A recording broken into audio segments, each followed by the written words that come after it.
The folder hit the floor before anyone could stop it. Papers scattered across the polished tile of the leasing office, rental history printouts, pay stubs, a letter from her son's school that had no business being in there at all. Cara Sutton dropped to her knees and started gathering them before the receptionist even looked up from her screen. "I've got it," Cara said, though no one had offered to help. She stacked the papers in the wrong order. She knew that. She'd spent 3 evenings organizing them into the right order, color-coded tabs and everything, the way her mother used to do for important appointments. Now the tabs were all mixed up and the leasing agent, a woman named Brenda who had introduced herself with a card and then immediately seemed to forget Cara existed, was checking her watch. Cara stood. She smoothed her blazer. She put the folder on the desk.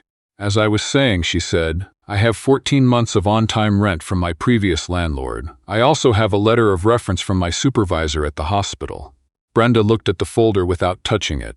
"The unit you're applying for," Brenda said, "is priced at $2,200 a month. Our standard requirement is income at 3 times the rental rate. I know, I make $68,000 a year as a registered nurse. That's well above the threshold."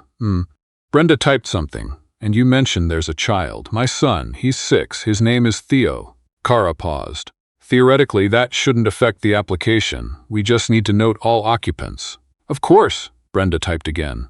The office was very quiet. Through the glass partition, Cara could see another agent, younger, in a nicer suit, laughing at something on his phone. The plant in the corner was plastic. She could tell because one of the leaves had a small crease in it from where someone had leaned against it, and the leaf had held the shape perfectly, the way real leaves never did. "Monsieur Sutton," Brenda said, "I'll be honest with you. We have several applicants for this unit, and some of them have considerably stronger financial profiles." Cara looked at her. "I meet your listed requirements. You meet the minimum requirements, yes? I meet them comfortably. Well." Brenda closed the folder and pushed it back across the desk. "We'll be in touch." Cara picked up the folder. She held it against her chest. She thought about saying something else, something calm and professional that would make Brenda understand. She was not going to disappear quietly, but Theo was at her mother's place and she'd promised to pick him up by 6, and there was nothing she could say here that would change Brenda's mind. She could see that now. The decision had already been made before Cara had walked through the door. She turned and walked out. The building's lobby was all glass and gray stone, the kind that was designed to make you feel small and grateful just for being allowed inside. Cara kept her chin up as she crossed it.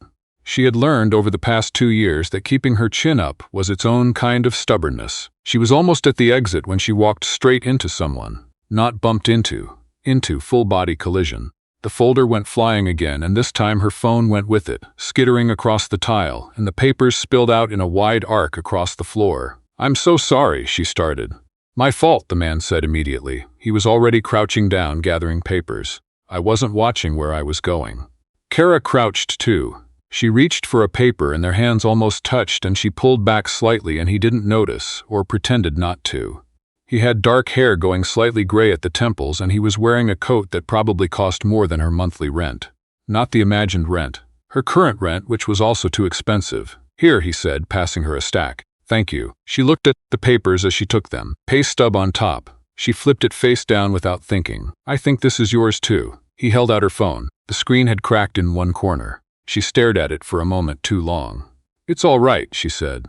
It was already cracked.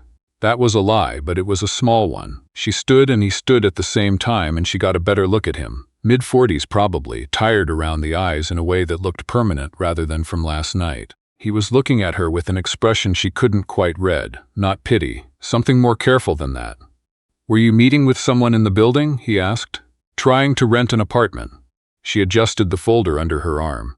"It didn't go particularly well. I'm sorry to hear that. It's fine." She glanced toward the exit. "I should. Which unit were you looking at?" She turned back. 1407. "Why?" He was quiet for a moment. There was something shifting behind his expression, something she couldn't name. "I own this building," he said. Cara stared at him. "I'm not saying that to." He stopped, seemed to recalibrate. "My name is Bennett Ashcroft. I came in today to some paperwork. I wasn't here when your meeting started." "Bennett Ashcroft," she repeated. "You know the name? Ashcroft Property Group. You've been buying up half of downtown Toronto for the past 3 years. Something moved at the corner of his mouth, almost a smile.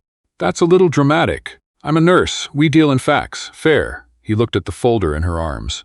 "Can I ask what happened in there?" Your agent told me I met your minimum requirements. Cara kept her voice even. Then told me other applicants had stronger profiles. Then gave me my folder back without looking at a single document inside it. Bennett Ashcroft said nothing. I have 14 months of perfect rental history, she continued. I have a reference from my department head. I make nearly 3 times the monthly rent in annual income. Whatever stronger profile means, I suspect it means something other than the numbers. He was watching her with that same careful expression. What do you think it means? I think it means I came in here in scrubs because I came straight from a shift and I have a 6-year-old son and I look like someone Brenda thinks won't make the building's lobby look better. A long silence. I apologize, Bennett Ashcroft said. For that, it's not your apology to make. It is, actually. This is my building. She looked at him. He looked back. He wasn't flinching from it, which was something Miss Sutton, he said. He must have seen her name on one of the papers when he was gathering them. Would you be willing to sit down for 10 minutes? There's a coffee shop next door.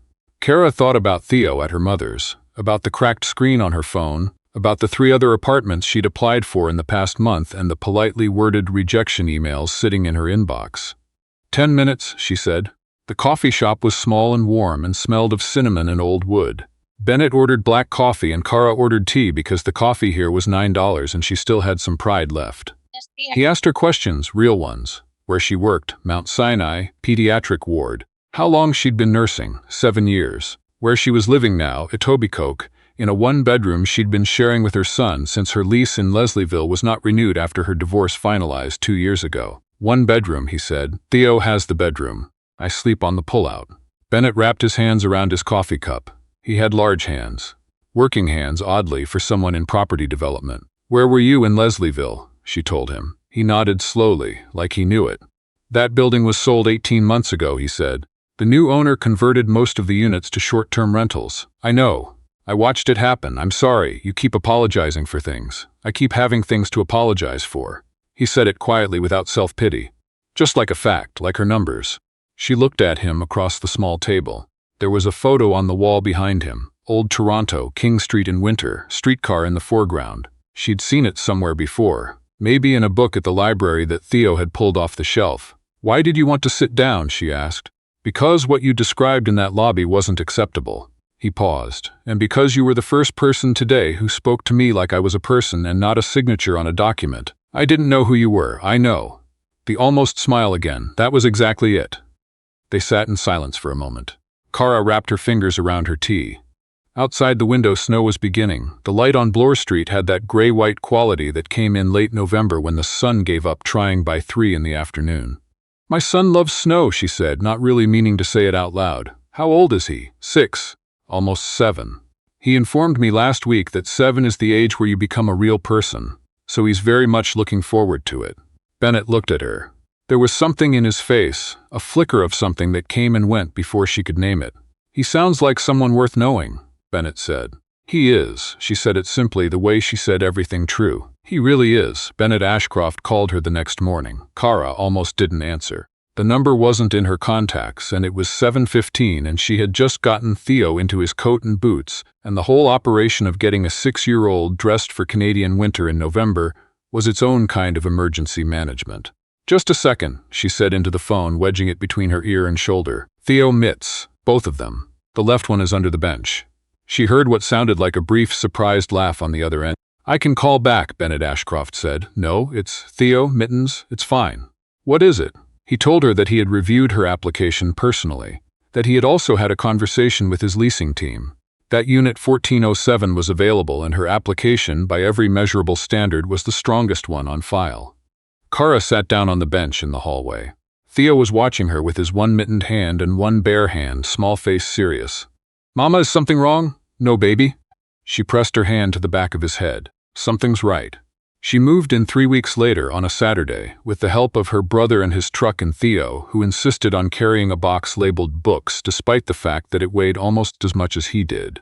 Bennett Ashcroft was not there. She did not expect him to be. He was a property developer who had corrected a wrong in his own building. That was the beginning and end of it, except it wasn't. He was there 2 months later. She ran into him, not literally this time, in the building's mailroom on a Thursday evening. He was checking a postbox near the entrance and she was wrestling with a package the courier had crammed into her box with a force that suggested genuine malice. "Here," he said, and she stepped back and he got the package out in one motion. "Thank you." She took it. "Do you often check the mail in buildings you own?" "This one I do." He held up a key. "My office is on the 14th floor. I've been using it more since." He stopped. "Since?" He was quiet a moment. "My daughter was in the building for a period. I'd come check in." "Old habit, I suppose. Your daughter lived here?" "For a while." He turned the key over in his hand. "She doesn't anymore." He said it in the careful, flat tone of someone who had learned to say something painful in the most efficient way possible to avoid being asked to elaborate. Cara had learned that tone from patients in the pediatric ward, from parents who had said the same difficult sentence so many times it had worn smooth. She didn't ask. They took the elevator together to the 14th floor. He got out at his office, and she got out at her unit, and they said goodnight in the hallway with the polite awkwardness of two people who would have liked to keep talking but couldn't think of a reason to. That Thursday became a pattern, not by arrangement, just by the collision of two people's habits in the same building. Mailroom on Thursdays sometimes. Lobby in the early morning twice. The coffee shop next door on a Friday afternoon when she had a rare day off and he was there with a laptop and a look that said the laptop was winning. She learned things about him the way you learn things about people in small doses. He had grown up in Hamilton, not Toronto. He had started Ashcroft Property Group from a single building, an apartment block in Scarborough he'd bought with his father before his father died. He had been married once 10 years ago and was not anymore, and he didn't say much about that, and she didn't push. He learned things about her too, that she had a collection of houseplants that Theo was responsible for naming. The ficus was Gerald, the pothos was Clementine, and a new succulent had just been named Brick for reasons Theo had explained at length but that Cara could not fully reconstruct. That she was taking a part-time certification course in pediatric critical care on Monday evenings. That she had come to Toronto from Sudbury at 22 with 2 suitcases and an acceptance letter to nursing school and had not gone back, which was sometimes a regret and sometimes just a fact. One Friday in February, after coffee, he walked her back to the building in the snow, and she mentioned, without meaning it as anything, that Theo's birthday was the following weekend. 7? Bennett said. Officially a real person. Does he know he's getting a party? He suspects. He has been dropping hints with the subtlety of a freight train. She smiled at the ground. He wants a cake shaped like a volcano, active, with actual, quote, lava coming out. Baking soda and vinegar. She looked at him. Red food coloring, he said, and baking soda and vinegar, that's the lava. I built one once. Something crossed his face, there and gone. A long time ago. Cara looked at him for a moment. Just a moment. Would you like to come? She said. To the party. You don't have to, but we'd like it. Theo would like it. He talks about you, actually, from the mailroom. Bennett Ashcroft looked at her the way people looked at things they were afraid of wanting. Yes, he said. I'd like that.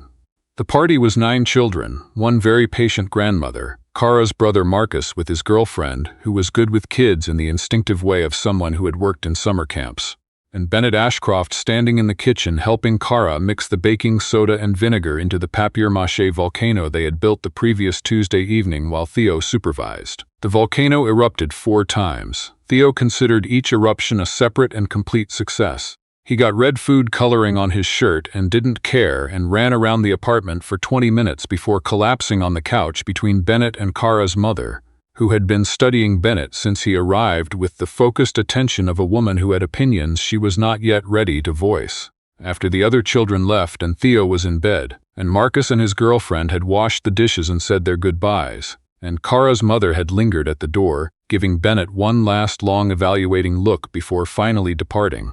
Cara and Bennett sat at the kitchen table with the remains of 2 pieces of volcano cake. Thank you, Cara said. It was a good party. He's going to talk about the volcano for a month. Good. Bennett turned his fork over on the plate. He should. The kitchen was quiet. The building was quiet. Cara looked at the table and then at Bennett and found him already looking at her. Tell me about your daughter, she said. He was quiet for a long moment. She waited. Her name is Sophie, he said. She's 24. He stopped. We don't see each other. We haven't for almost 3 years. What happened? She blamed me for her mother leaving, he said it without dramatics. Just the plain shape of it. I can't say she's entirely wrong. I was very focused on the company for a long time. I missed things. And when her mother left, Sophie was 17 and he paused. I didn't handle it well. I handled it the way I handled most things then, which was to work harder and say less. Cara looked at him. And now? Now I know I was wrong. That took longer to understand than it should have. He looked at the cake. She moved into the building 2 years ago. I didn't know she was there at first. She used a different last name, her mother's maiden name. I found out and I said nothing because she clearly didn't want me to know. And then, he stopped again, and then she moved out, 5 months ago. Left a note in my postbox. Said she appreciated the apartment but couldn't stay in a building I owned. He was quiet. I keep the postbox, I don't know why. Cara was quiet for a moment. Then she said, because you're waiting. He looked at her. People don't keep an empty mailbox out of habit, she said. They do it because they're waiting for something to arrive. Bennett Ashcroft said nothing for a long time. He looked at the kitchen table, and at his hands and at the window where the Toronto winter pressed against the glass, and finally at her. I want to try to reach out to her, he said. I don't know if she might not. Cara said it gently but clearly. She might not want to hear from you yet. But that's not the reason not to try. No, he exhaled. It isn't. He sent Sophie a letter, handwritten. Cara knew because he mentioned it 3 weeks later, not as something he needed credit for, but just as a thing he had done. He'd written it twice. The first version was too long and explained too much, he said, and the second one was shorter and only said what was actually true. She didn't ask what was in it. She didn't need to. In March, on a Tuesday evening, she came home from her certification class to find a voice message on her phone from a number she didn't recognize. She almost deleted it. She pressed play instead. It was a young woman's voice. Clear and a little careful, the way voices were when people were trying to sound less nervous than they were. Hi, this is Sophie Ashcroft. You don't know me, but my father mentioned. He said you were a friend. He said you told him to write. I wanted to say thank you. That's all. You don't have to call back. Cara sat in the hallway for a minute with the phone in her hand. Then she called back. Sophie picked up on the second ring. They talked for an hour. Cara learned that Sophie was a graphic designer who lived in Kensington Market and had a cat named after a 90s sitcom character, and had spent 3 years being furious at her father and another year understanding that furious and finished were not the same thing. Sophie learned that Cara was a nurse with a 6-year-old who had recently named a succulent brick and who had met her father by walking into him in a lobby. Classic, Sophie said. It was not a graceful introduction, he told me. A pause. He talks about you differently than he talks about most things. How does he talk about most things? Like he's reporting a meeting. Another pause, longer. He doesn't do that with you. Cara didn't say anything. I'm not trying to be weird about it, Sophie said.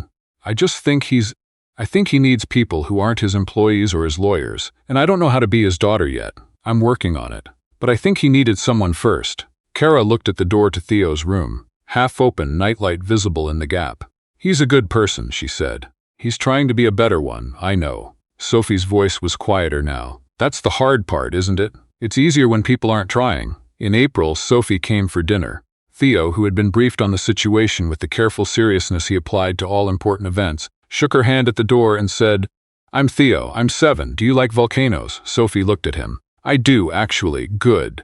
He nodded. You can sit next to me. Bennett arrived with wine he'd clearly asked someone to select for him. The bottle had a handwritten note on it in different handwriting than his own that said pairs well with nervousness. Cara showed it to him, and he had the grace to look slightly embarrassed. Dinner was pasta and too much garlic bread, and Theo asking Sophie 17 questions about graphic design, most of which concerned whether she could draw dragons, which she could, and which led to a 40-minute detour where Sophie drew 3 dragons on the back of an envelope while Theo directed with great confidence, and Bennett sat back in his chair watching his daughter and this small, assured child at the kitchen table, and did something Cara had not seen him do before. He relaxed. Not the careful loosening she'd seen in the coffee shop over the past months. Actually relaxed, like something had been held tight for a long time and had finally been allowed to let go. She was washing dishes later, Theo in bed, Sophie and Bennett on the couch talking in voices low enough that Cara couldn't hear the words, just the rhythm of them. Tentative at first, then steadier. She didn't listen. This wasn't hers to hear. She finished the dishes and made tea and left 1 cup on the counter for when they were ready. There was a moment, a few weeks later, that she would come back to, a Saturday morning in May. Theo was at her brother's place for the weekend. She and Bennett were in the kitchen with coffee and the newspaper, the actual printed one, because he subscribed and brought it when he came over, a habit she teased him for and then found she was starting to like. He had been quiet for a while, in the comfortable way that had developed between them over months of coffee in mailrooms and a volcano and an envelope covered in dragons. Then he said her name. She looked up. "I want to ask you something," he said, "and I want you to know that the answer can be no. I mean that seriously. I'm not saying it the way people say it when they hope you'll say yes. All right." He looked at her across the kitchen table in the May morning light with the newspaper between them and the coffee going cold. "Are we doing this?" he said. Cara put down her mug. "We've been doing this," she said. "I think we've been doing this since the lobby, since I knocked your folder everywhere, since you apologized like it was your fault. It was my fault. It was absolutely your fault." She looked at him. "Yes, we're doing this." He let out a breath. Slow, like it had been held a while. Outside, the city was doing what Toronto did in May. Lurching sideways between winter and spring, sun out one moment and clouds the next, the trees along the street a tentative, hopeful green.